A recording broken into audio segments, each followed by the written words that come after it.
Now, for some more buying considerations, again, we talked about the brand. That's just pretty much a personal choice. There would be different articles where different people say that one brand's better than the other, but just try to decide that for yourself. The next thing I want to talk to you guys about is the speed of the CPU. And this is one of the main things people look for when buying a CPU.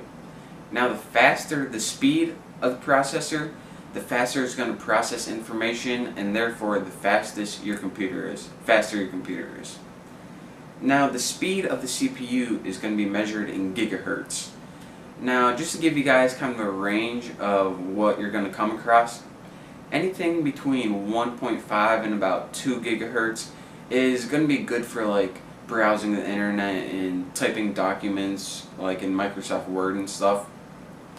Anything between 2 and 3 gigahertz is pretty much suitable for small games or if you're going to be using your computer pretty often, and a little bit bigger programs in Microsoft Word.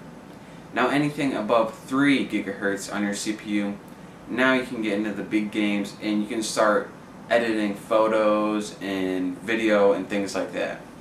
But if you're going to be working with editing photos and playing huge games, I wouldn't go any lower than 3. So, now that we got the speed and the brand, the next major important thing I want to talk to you guys about is the socket of your CPU. Now, this isn't really important as far as performance goes, but making sure it's compatible with your motherboard, it's very important. Now, what the socket is pretty much the pin configuration.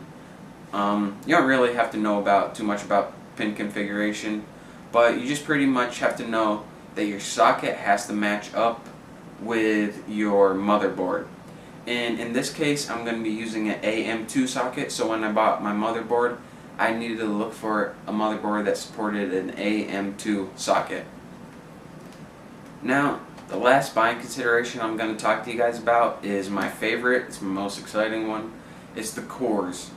And what this is pretty much how many CPUs are packed into one CPU. And I know it sounds complicated, but that's pretty much what it is. The most common types of cores are your single core CPU, which is the baseline CPU, dual core, which is pretty much 2 processors packed into one, and the quad core, which is just a beast of a CPU.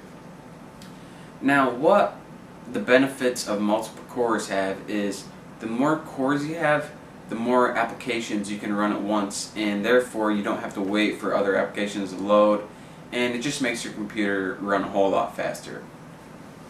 So again, your buying considerations: brand, speed, faster the better, socket, make sure it's compatible with your motherboard, and cores, the more the better. Now, in our build today, we're going to be working with an AMD, which is the brand, Athlon 64X, I believe it's a 64X2, which is pretty much, you just have to know that it's compatible with your motherboard. 2.0 gigahertz, that's our speed.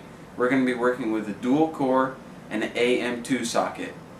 Now, the things I have to make sure that they're compatible with my motherboard: AMD, I need to make sure I got an AMD motherboard. Athlon 64X2, that's the type. It's kind of like Ford Mustang or Ford Taurus. This is the Mustang or the Taurus. This is what part that is.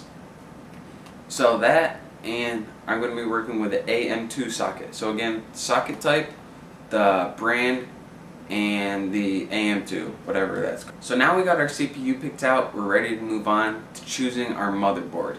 So make sure to watch my next tutorial, and make sure to subscribe to my channel to get all my latest videos.